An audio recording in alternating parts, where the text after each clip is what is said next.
दोस्तों, दिनाक्षी short hand में आपका स्वागत है। अगर आप चैनल पर नए हैं तो चैनल को सब्सक्राइब करें और बेल आइकन ज़रूर दबाएं। आज की निबंधमाला डिक्टेशन का यह 60वां दिन है। अगर आपको इस डिक्टेशन की एडवांस आउटलाइंस और वाक्यांश की आवश्यकता है तो आप हमारा पेड बैच ज्वाइन कर सकते हैं। हमारे पेड बैच को ज्वाइन करने के लिए आप डिस्क्रिप्शन बॉक्स में दिए गए मोबाइल नंबर पर व्हाट्सएप कर सकते हैं। तो चलिए डिक्टेशन को स्टार्ट करते हैं। डिक्टेशन स्टार्ट होगी 5 सेकंड बाद। Ready, start. मनुष्य के लिए वन प्रकृति का ऐसा वरदान है जिस पर उसका अस्तित्व, उन्नति एवं समृद्धि निर्भर है। वनों में जिंदगी बसर करने वाले वन्य जीवों से मानव जाति का युगों से विशिष्ट संबंध रहा है।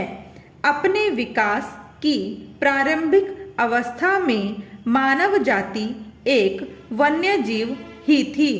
विकास के बढ़ते कदमों एवं बुद्धि विकास तथा विकसित मस्तिष्क के परिणाम स्वरूप मनुष्य धीरे धीरे वन्य जीव से अलग होकर सामाजिक बन गया और अपने उद्भव की कहानी को विस्मृत कर प्रकृति का स्वामी बन गया।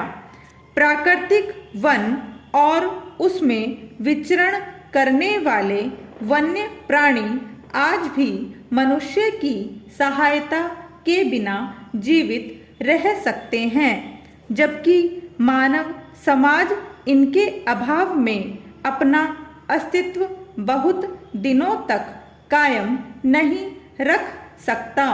प्राणी मात्र के अंतर संबंधों, पारस्परिक आत्मनिर्भरता और जैविक जगत के बारे में जितना ज्ञान भारतीय दर्शन में विद्यमान रहा है, उतना संसार की अन्य किसी भी सभ्यता में नहीं है। प्राकृतिक संसाधनों एवं वन्य प्राणियों के संरक्षण के बारे में जितनी सोच समझ प्राचीन भारतीय समाज की रही है, उसका शतांश भी पाश्चात्य ज्ञान में नहीं है। लेकिन यह कैसी विडंबना है कि आज प्रकृति और वन्य जीवन संरक्षण की बात विदेशी लोग हमें बता रहे हैं, जबकि प्रकृति संरक्षण तो हमारी भारतीय जीवन पद्धति का अंग रहा है। वन्य जीव हर उस पेड़ पौधे, जानवर और अन्य जीव को कहते हैं जिसे मानव द्वारा पालतू न बनाया गया हो। वन्य जीव दुनिया के सभी पारितंत्रों में पाए जाते हैं, जिनमें रेगिस्तान, वन, घास भूमि, मैदान, पर्वत और शहरी क्षेत्र सभी शामिल हैं। वन्य जीवन जंगली जीवों की वह श्रेणी है जो मानव बसेरों से बाहर वनों पर्वतों में रहते हों। इसके विपरीत बहुत से जंगली जीव जैसे गिलहरी, कबूतर, चमगादड़ वनों से बाहर शहरों में भी बसते हैं। सिंह, बाघ, हाथी, सियार, लोमड़ी, जिराफ, खरगोश, हिरण, बारहसिंघा, चीतल इत्यादि कुछ प्रमुख वन्य जीव हैं। विकास के दबाव में प्राकृतिक उपादानों के विवेकहीन दोहन शोषण ने आज हमें पर्यावरणीय संकट के ऐसे कगार पर ला खड़ा किया है कि अब प्राणी मात्र का अस्तित्व भी संकट में है।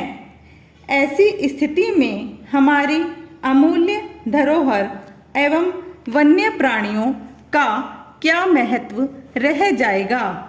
शुद्ध प्राणवायु का अभाव, दूषित जल, उर्वरकों एवं कृत्रिम रसायनों से मृदा की मौलिकता का ह्रास, सिमटते प्राकृतिक वन, वायुमंडल में गैसीय प्रदूषण से बढ़ता तापक्रम, खाद्यान्नों में जैविक जनित पोषकता का ह्रास और वर्षा का अभाव आदि पर्यावरण अवयवों के मौलिक स्वरूप पर ही आज आघात हो रहा है, तो वनस्पति एवं वन्य जीवों के संरक्षण पर स्वतः ही एक प्रश्न चिन्ह लग जाता है। स्टॉप।